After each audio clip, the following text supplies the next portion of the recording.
We will continue with PCA and today we will discuss PCA model adequacy and interpretation.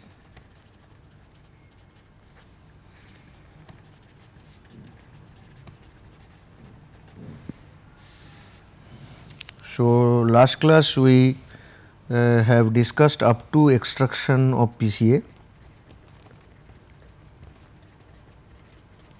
extraction of principal component, and we have seen that first we have used S minus lambda I determined equal to 0, then we got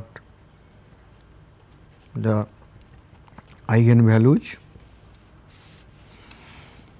and then using individual, suppose for the first one A1, first eigenvalue with the first eigenvector we have found out and subject to A1 transpose A1 equal to 1.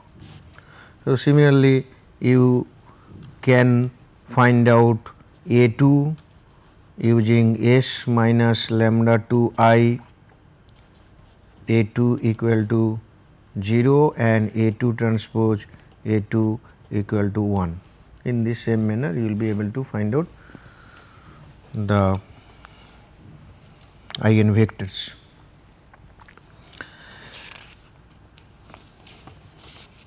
Once you estimate the eigenvalues and eigenvectors, you can write down the equations also.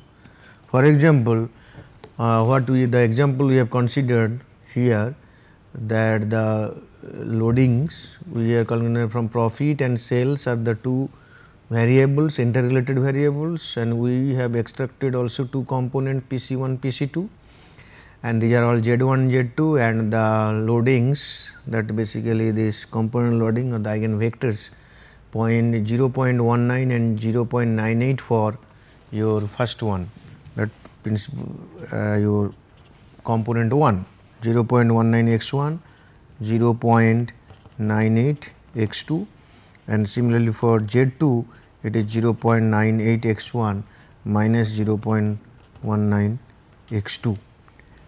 You see ultimately what is happening here, just reverse, only one sign reversal is there.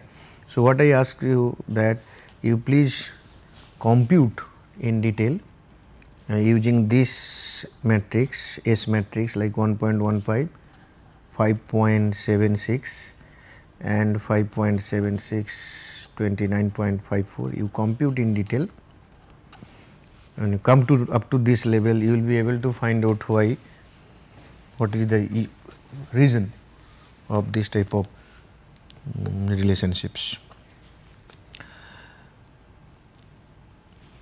Now, under adequacy test, what we want to discuss first, we have identified lambda 1, I think it is 30 point something, 66 probably 66, and lambda 2 is 0.03.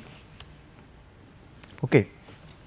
Then the total is sum total of lambda j equal to 1 to 2 here, this equal to 30.69.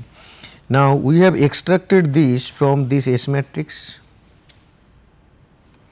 Now, what is the stress of S? Stress of S is the sum total of the diagonal elements. This is 1.15 into 29.54 is not, this is 30.69. This is 30.69. Okay. Now, if S is P cross P matrix, then you will be getting like this. Suppose we are using sample S11, S22 like this SPP.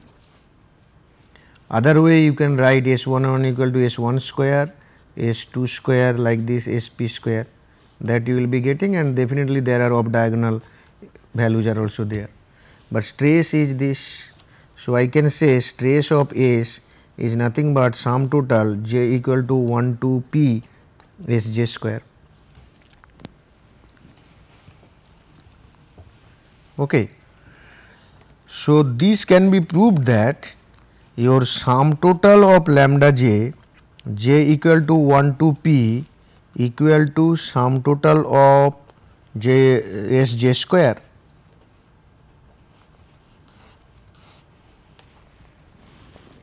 Sum total of, that means the variability, if you extract the maximum number of eigenvalues, and then what you will find out that sum total of this eigenvalues will be sum total of the variance component of the original matrix S matrix what you have considered. Okay. And you have already also found out one another thing. Suppose I said that variance of A j transpose x, this one also we found out that A j transpose S A j. So, now if I want to know what is the variance of Z1, that will be variance of A1 transpose x, which is A1 transpose S A1. It should be lambda 1. It will be lambda 1.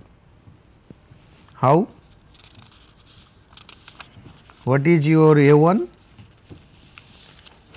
In this case, A1 is 0.19, 0.98, S is 1.15, 5.76, then 5.76 and your 29.54. So, just you do this multiplication, you will find out that is A1 transpose S A1.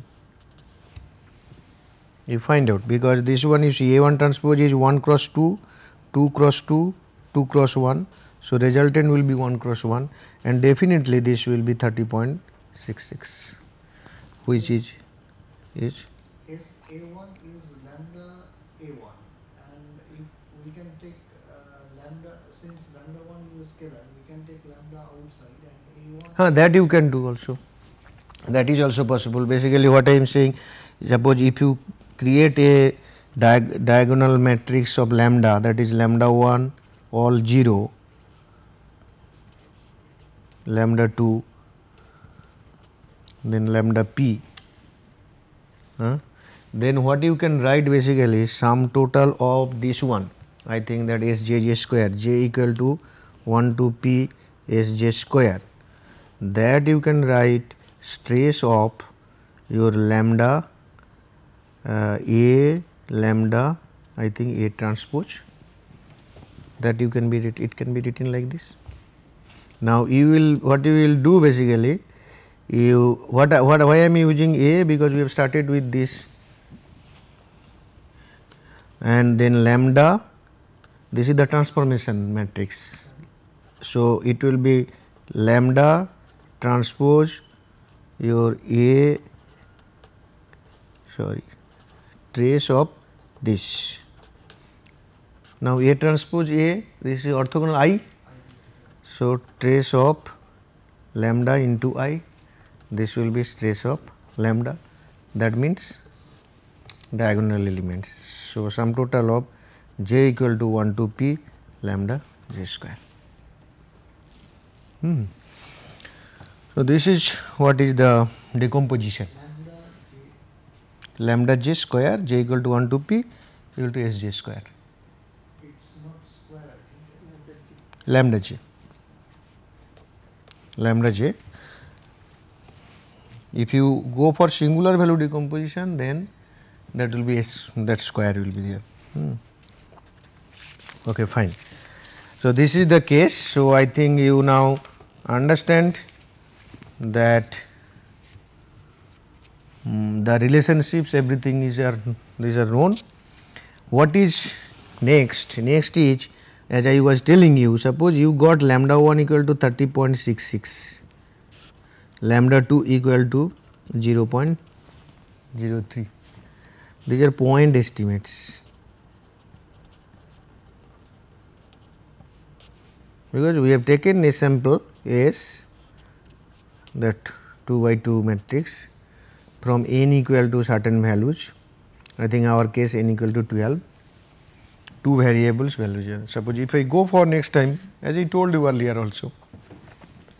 So, point estimate if you want to find out, then we are going for expected value of lambda j, let it is the theta j. That means, we are saying that in the population principal component if you analysis if you do, there you will be getting the, if you know the everything about the population, you will be getting the exact value of that eigenvalue for that particular population. This is coming from sample, this is from population. So, this is one. Second is covariance of lambda j, lambda k, this will be 2 theta j square by n minus 1 for j equal to k and 0 for j not equal to k. So, this is the development. So, what I mean to say here then, that means the two lambda components lambda j and lambda k, they are variably when k j equal to k, this is nothing but the variance component, and that when j not equal to k, that is the covariance component. So, covariance is 0, variance is 2 theta j square by like this. Now, we can assume that this will follow a normal distribution with theta j and 2 theta j square by 2 theta j square by n minus 1.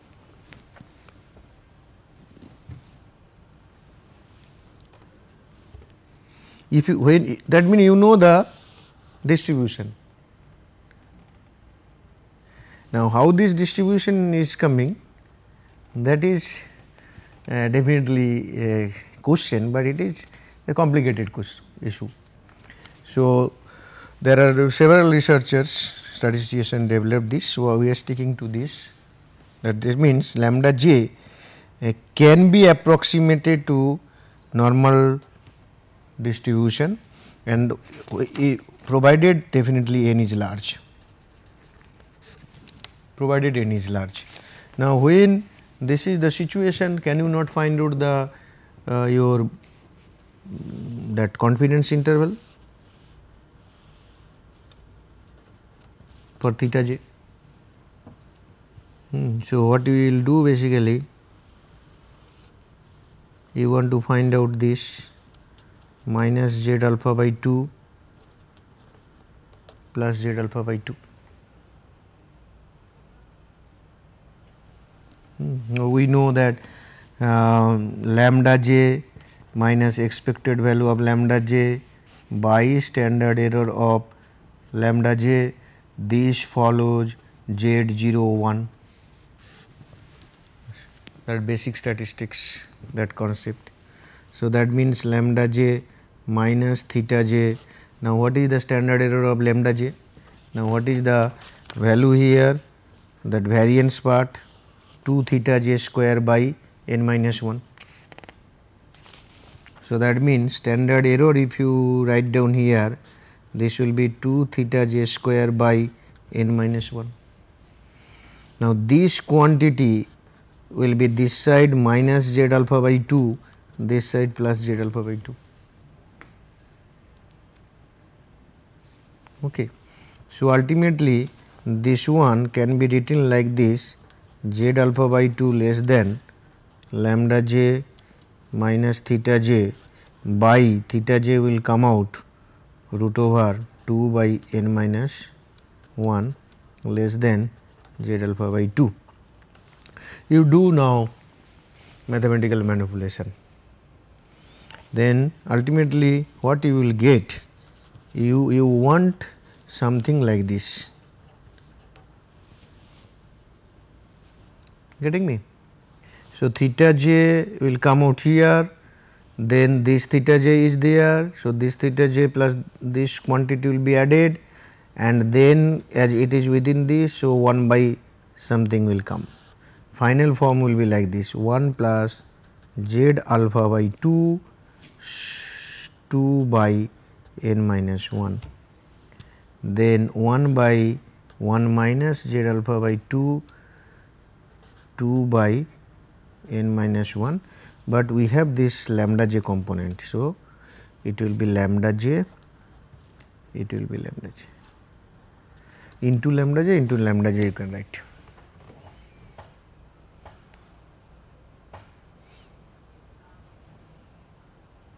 Correct. If our alpha value is 0.05, then alpha by 2 will be 0.025, then z alpha by 2, this will be 1.96. Now, we got 30, our lambda 1 value is 30.66 divided by 1 plus 1.96 into 2 by 11, n is 12, less than equal to, also you can write this way, we write less than equal to 30.66 divided by 1 minus 1.96, 2 by 11.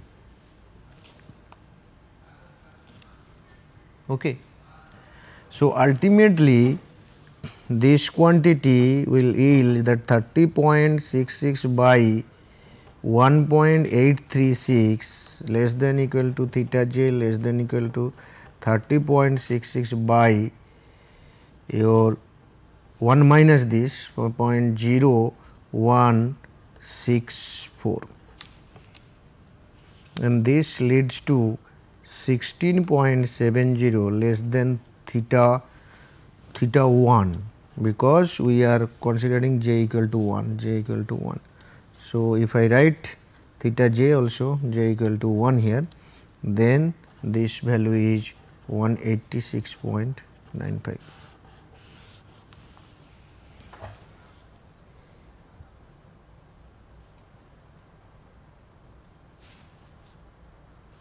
But do you agree this? Do you agree with this? The reason is your original, see, your original data, sample data, if you see that the total is I think 30.69, this is the total variability. Now, if the see range is very high, it is because of many things, your number of variables is not, number of observation is very small. So, this is a huge difference. So, that means sticking to that first one, point estimate one only, that point estimate will okay, it is okay, all practical purposes it will serve the what you want to do, but see that this much variability for the population PCA is there, if I go by this simple sample PCA. When n is very large, then this is true, then this true result, because we are saying that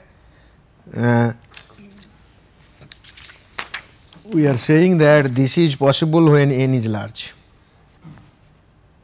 When we are assuming normal distribution, when n is large, our case n is very small value. So, we cannot say that this is correct, but this is the way you will be finding out the confidence interval for the population eigenvalue. Okay. Now, another one is that you also similarly using S, that we found out that AJ, what is this, ZJ equal to AJ transpose X. Now, this AJ you have found out the value of AJ, but this that is sample AJ. Correspondingly in population, suppose this is lambda j is there, that is this is the eigenvectors vector from sample, this is population eigenvector, jth eigenvector, population jth eigenvector. So, similarly there is definitely the distribution possible, but that distribution again really they are all complicated distribution. What it says that the eigenvector what you compute, this follows multivariate normal with AJ and Tj, where Tj is theta j by n minus 1 sum total of k equal to 1 to p and j not equal to k, theta k by theta k minus theta j square lambda k transpose, not lambda, that is alpha k transpose. This alpha is what? This one. Okay. So, as we are using here alpha k, okay, we are saying k equal to 1 to p, this type of big equation will come. Just for the sake of clarification, I request all of you to check this, that k and jth term, the notation, if there is, you just check this one. Okay. So, ultimately as we are getting that NP AJ Tj, that is the multivariate normal, you will be getting 100 into 1 minus alpha percent confidence region. Because it is p variable case, you will be getting the confidence region, and that confidence region takes this form n minus 1 alpha j transpose lambda j S inverse plus lambda j inverse S minus 2i into lambda j, that follows chi square p minus 1 alpha. This is the confidence region. So, I am repeat that 1 n minus 1 alpha j transpose lambda j S inverse plus lambda j inverse S minus 2i. This I is basically, if S is p cross p, then I is also p cross p, that is the identity matrix. Then this quantity will follow this distribution chi square p minus 1 with alpha. You can check this also, confidence region, all those things. And now, as it is confidence region, you may be interested to know the simultaneous confidence interval. Then you require to simplify it further.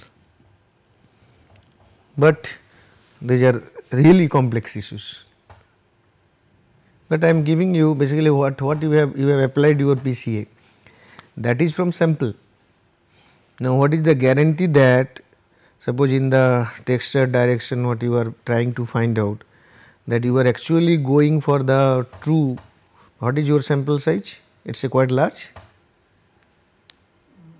Yes. Very large.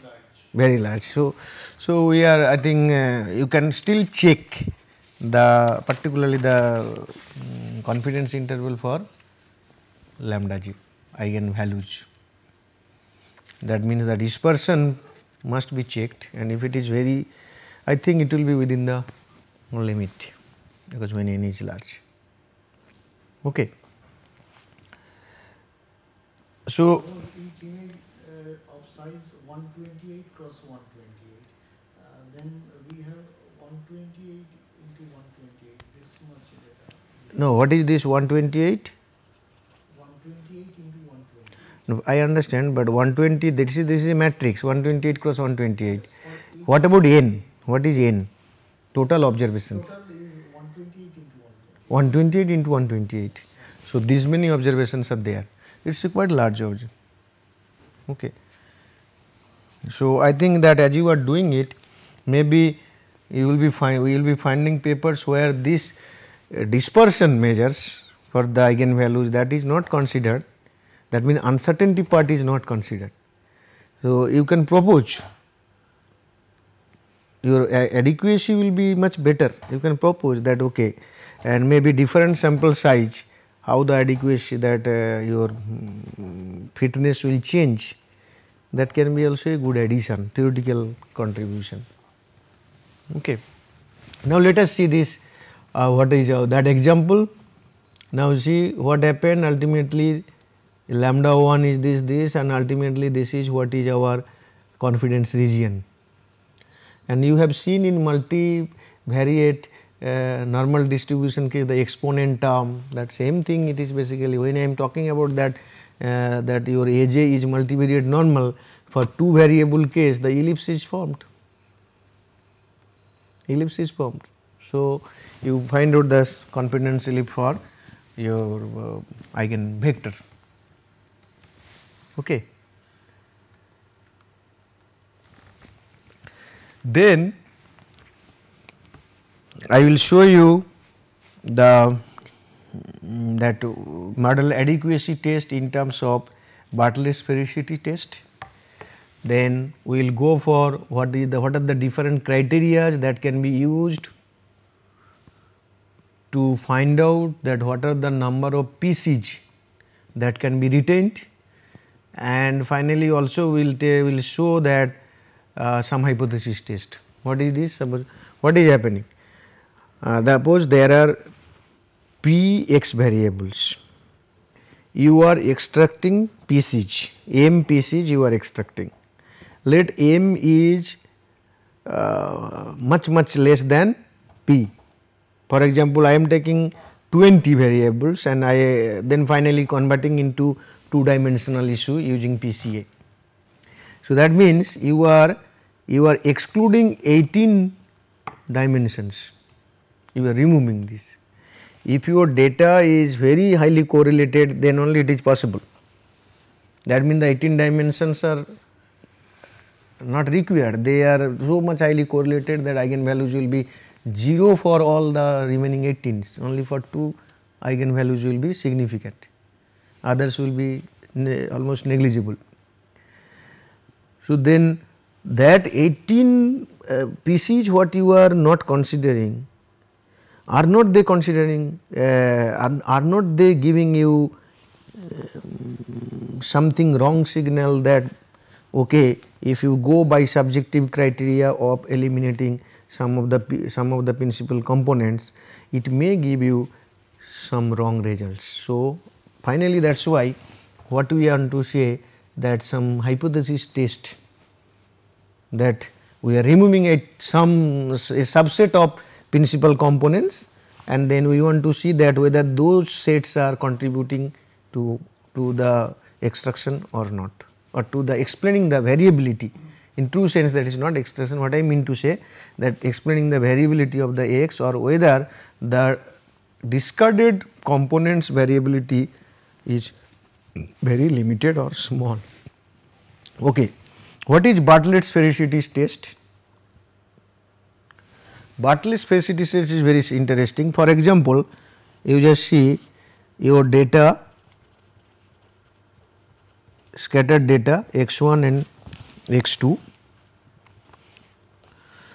this is your data, this is random data. If you increase this, this is a random data set. That means there is no relation between x1 and x2. So, it resembles a circle. If I go for p greater than 2, that means p greater than equal to 3 or 3, what will happen? It will become a sphere. So, for this is for p equal to 2, it is a circle, for p greater than 3, it will be a sphere, greater than equal to 3, it will be sphere. Now, when you find out the circle or sphere, that means the variables are basically random in nature, variables are uncorrelated, observations scattered randomly without any systematic component. So, that means variables are uncorrelated. If each of the variables are uncorrelated with others, what will happen? How many PC component you can extract? Can we go for principal component analysis? For example, this is my case. Suppose if I rotate this, suppose this is Z1, this side it is Z2, are we gaining? No gain. Now, if I take the correlation matrix between these variables with no correlation between each other, what will happen? You will get only diagonal elements 1 and off diagonal elements all will be 0. So, if true sense the variables are not correlated, what is the meaning of going for principal component analysis? No need of diminishing. In that case R will be I. So, that is why what happened, that Bartlett's test is like this H0, that R is I, and a correlation coefficient is, that matrix is a identity matrix. Okay. Now, instead of this figure, if you get a figure like this,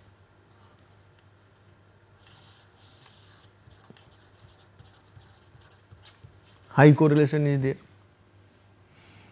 So, in that case your this R, it cannot become, this cannot become 0, this will be having substantial value. So, Bartlett says then alternative hypothesis is R not equal to I, and he had developed the statistics value also. What is the statistics to be tested? The statistic to be tested is here minus n minus 1 minus 2p plus 5 by 6 log base A determinant of R. This is the statistic. Now, these statistics follows chi-square distribution with p into p minus 1 by 2 degrees of freedom. Okay. Sorry. Now, the example we have taken there, we have 12 observation, then we have 2 variables, then our log R, the determinant part, the determinant, if you see that determinant, that log R, that determinant of R, this one we have computed like this 0.258, the determinant of R. Okay. So, this quantity will become some value 9.5 into 3 point, that means almost 34.77. This quantity becomes 34.77. Okay. Now, what is your chi-square, that p means your 2 into 2 minus 1 divided by 2 into, let alpha is 0.05. So, this value will be chi-square 0.05. Okay. If you go, if you see the table, I think this value may be 0.0, very low value, not this much, 34, you will not get this. So, ultimately what will happen, your alpha value for this one is this value, and this 34 you will be coming somewhere here. So, for our example, reject is 0, R equal to I, and this is obvious, because if you see the R matrix here, this R matrix is 1, 987, 0.9871, this is the R matrix. I think similar, maybe 987 or something like this.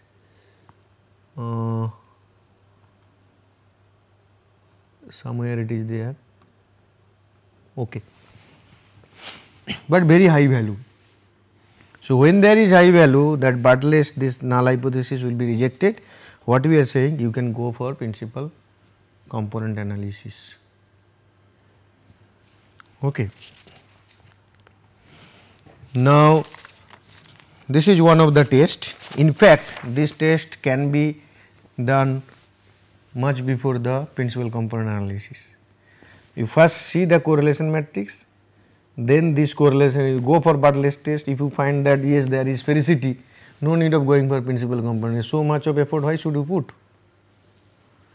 So, then suppose okay, Bartlett's test rejected, H0 rejected, and you can go for several pieces. Now, what is the how many PCs you will keep? Number of PCs to be retained.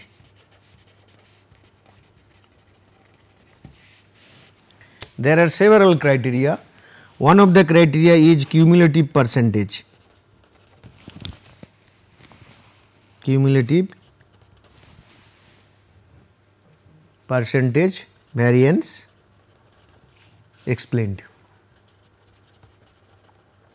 What we have seen? We have seen that the variance component of the original data matrix, that is equal to j equal to 1 to p lambda j, that we have proved.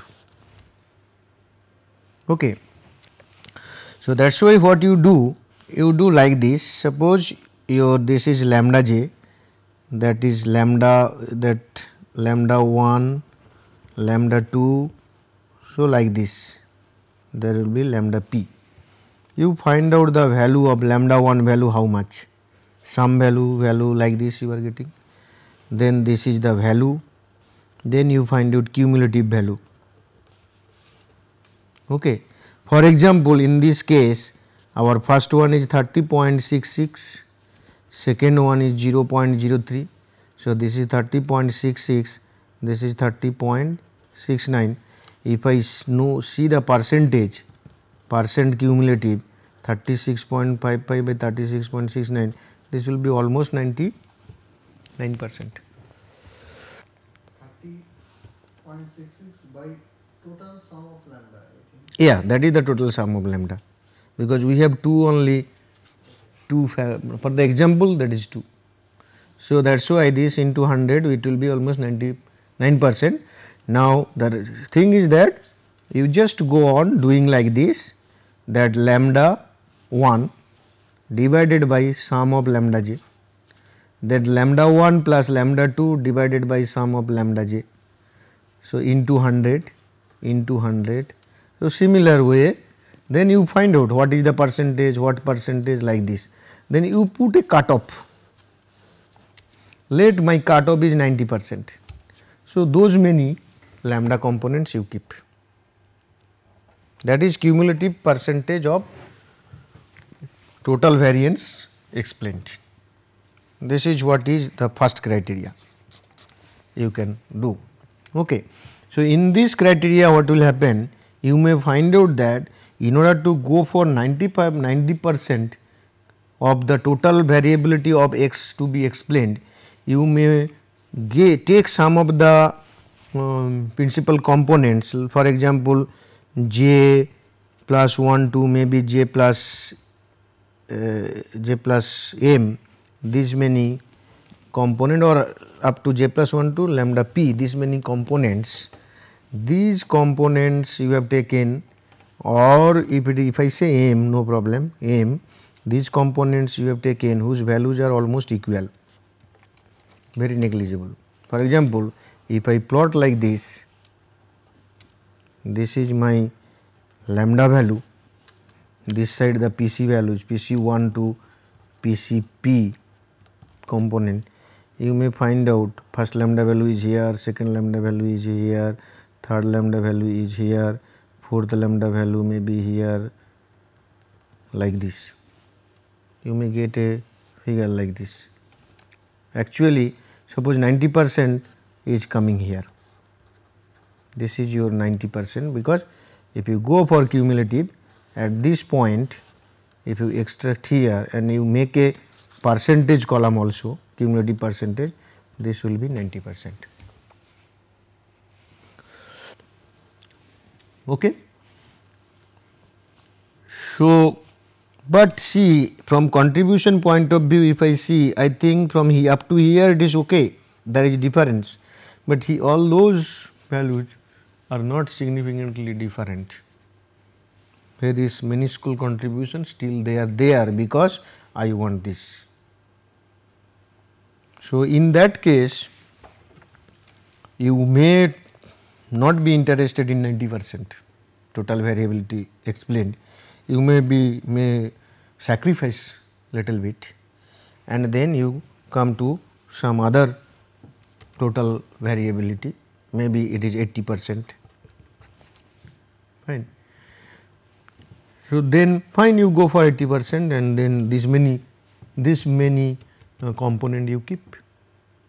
So there are some other methods just to do this one, how nicely you will be able to do this. That is, another method is average root. Average root basically, what will be your average root? Lambda average 1 by p sum total j equal to 1 to p lambda j. So you keep those many principal component whose value is greater than lambda bar.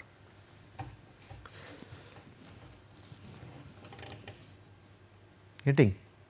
That means I have so many components, you have a p component you have extracted, find out the lambda bar, then component 1, 2 like this p component, and you check, suppose k components are having value which is greater than lambda bar, these many will be kept. Understood? There is another method known as Kaiser rule.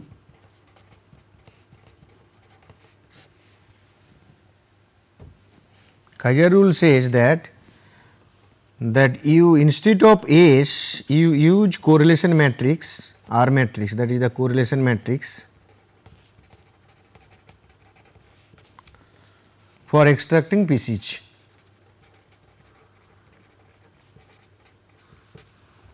Okay. So your correlation matrix is like this, all diagonal elements will be 1 and off diagonals values will be there, some values will be there.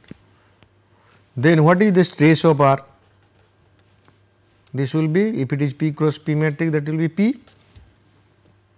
So if I use correlation matrix instead of covariance, my total variability is number of variables. Correct. Now what is the each variable variability in terms of when you go for standardized variables? When you are using correlation matrix, what actually you are doing? Instead of xij, you are transforming this xij to xij minus xj bar by sjj square root. Then if you compute S covariance matrix for this will be equal to R. So standardized variable, when you are taking, for every standardized variable mean is 0 and standard deviation is 1, mean variance is 1. So now in this case what will happen, for every variable the variability of xj, that is 1.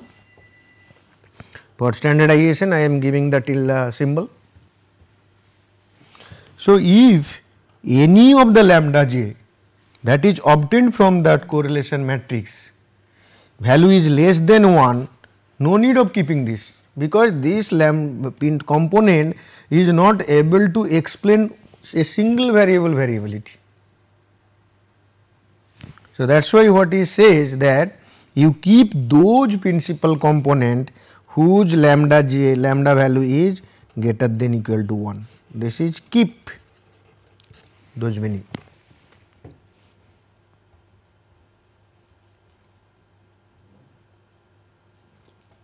Okay.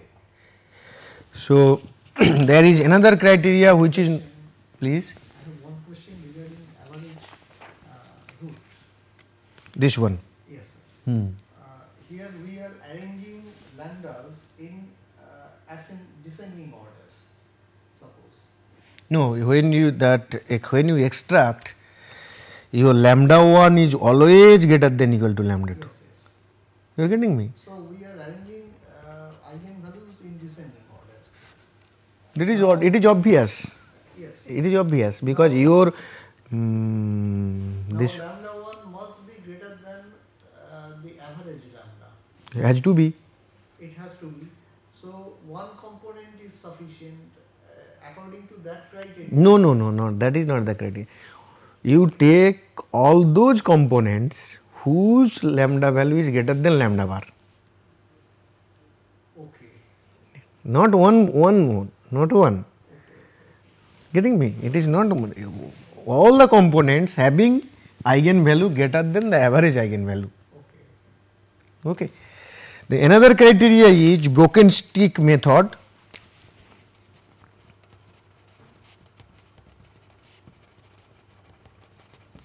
Here this combination is, first you find out a quantity called Lj, which is 1 by p sum total k equal to j 2 p 1 by k. Okay. This quantity basically it is just like a stick, if you broken into several component, that it is randomly that all the components any size you can get. So, that is why this type of 1 by k these things are coming. Now, your lambda j, okay, the cumulative value for each lambda j you find out. So, that cumulative value is lambda j by sum total of lambda j equal to 1 to p. You keep those lambda j whose value is greater than Lj.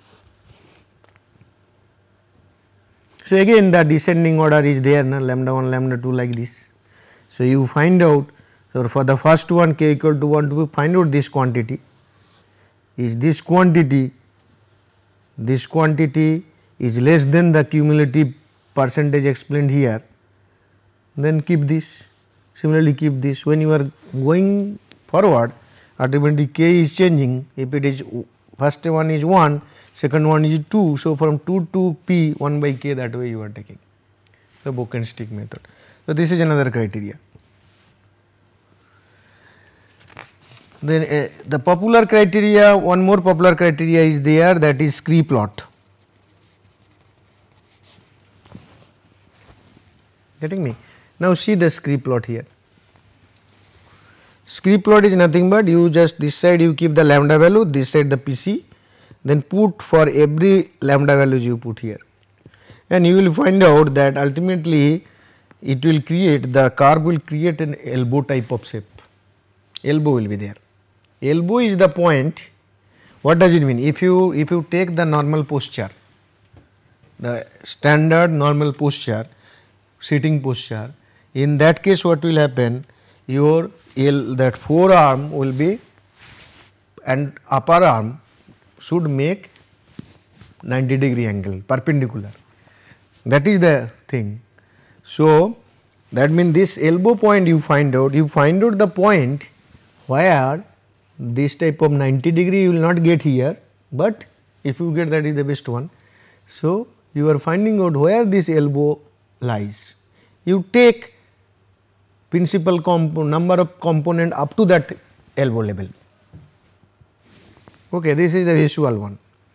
The reason is, if I say my elbow and then this is parallel, all other, this is perpendicular parallel to horizontal my forearm, that means other point here they are equally contributing, there is no improvement in terms of addition of some other principal component.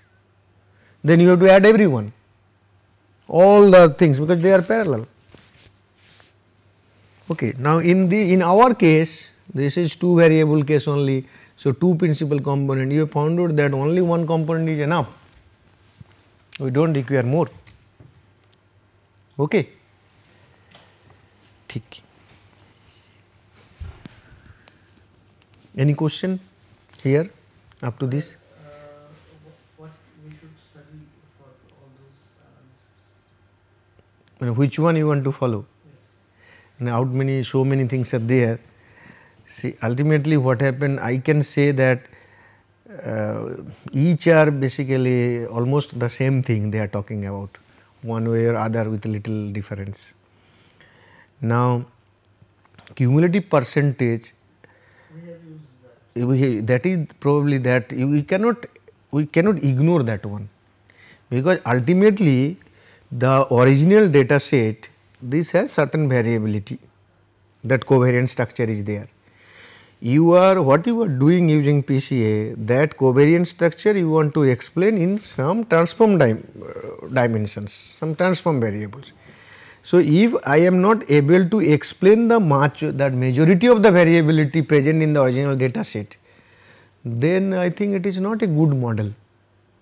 So, cumulative percentage, where that is the first one we have to look into that, and then you have to think that what is the total variability that you must explain, the percentage of total variability that you must explain. In many situations, you will find out that it is very difficult to explain even 50% of the variability.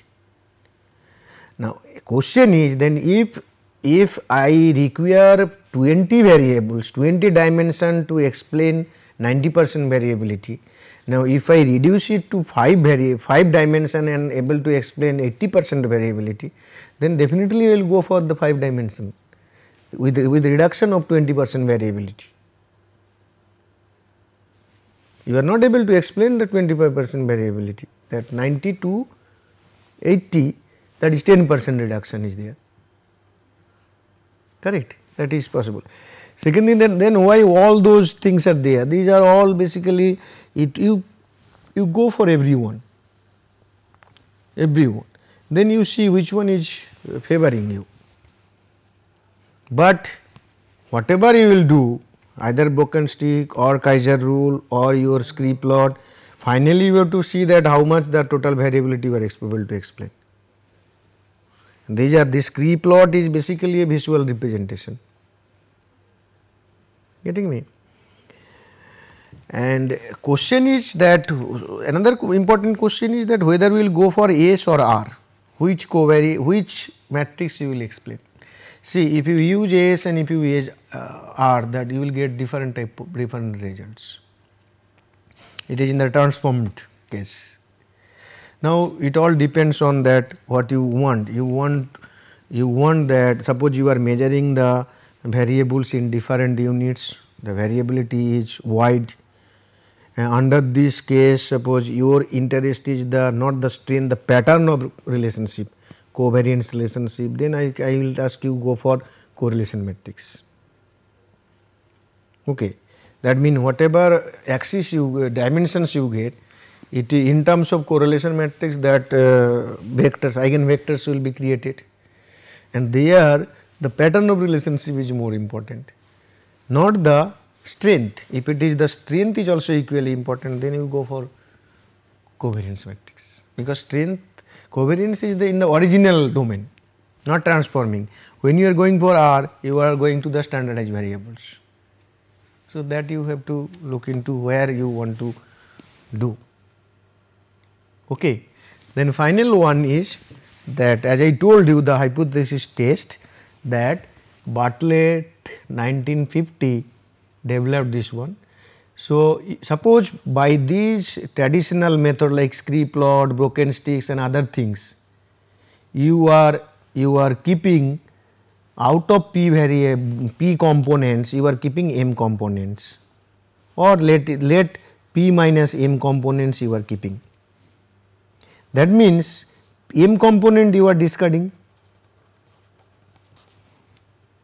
Now, my question is, I want to test the M component collectively, what is contributing in explaining the variability of the original data matrix significantly. In that case, our hypothesis is that lambda m plus 1 equal to lambda m plus 2 equal to lambda mp, means the scree plot you make, the scree plot is horizontal. Okay, that is what you are trying to test. Then you are saying no, they are not equal for at least one pair. Then the hypothesis, the statistics is D equal to n p minus m log lambda m bar, and where lambda m bar is this one, because the component you are discarding, average of that. Then this quantity will follow chi-square distribution with these degrees of freedom. And then you know that chi-square table you have to follow, find out this value, and then you go for you change accordingly, you take your decision. We should accept all lambdas whichever greater than lambda m bar. greater than lambda m bar, but not that way straightforward here. What it is saying that if actual thing is that if they are equal, then lambda m bar will be individual lambdas. So, then using this, but you will in sample you will not get exactly the same value, there will be little bit of difference. So, if I assume that lambda, suppose lambda m is lambda j plus 1 or m plus 1 is greater than lambda m bar, and you will take this, then you are going by point estimate. What it is saying, no, you just see that there is a difference, whether that difference is significant or not. If that lambda m plus 1 minus lambda m bar is significantly different, then you keep, otherwise you do not keep, you say okay, that can be discarded. So, that is why the sample, this distribution is very, very important, and using this distribution you are first finding out the statistics, then you are finding out the value of the statistic, then you know that what is the chi-square degrees of freedom, and you go to table, find out this value. If you find that d value is greater than this, then you reject null hypothesis H0. What is this? All the lambda values are, the discarded lambda values are equal. Okay, so these many tests are there, and I think we should, nothing problematic, these are all simple to calculate, although very difficult to derive. For example, Bartlett's this test, all derivations are difficult, but very simple to calculate from the application point of view. You see all those things. When we come to this multivariate domain, what will happen ultimately, that you will find out that a large number of statistics are used to test the same thing. Now, what is the reason? The reason is all those statistics are based on certain assumptions. Now, and there will be deviation from reality. In raw data, when you collect the data, you will not find that they are actually following the assumptions of the statistics or the models you are using. So, you use several such statistics and you see that all are favoring or some or majority favoring or not. If majority favors to H0, go for H0, otherwise do not go for H0. Yes, Rahul, any question? Tanmay?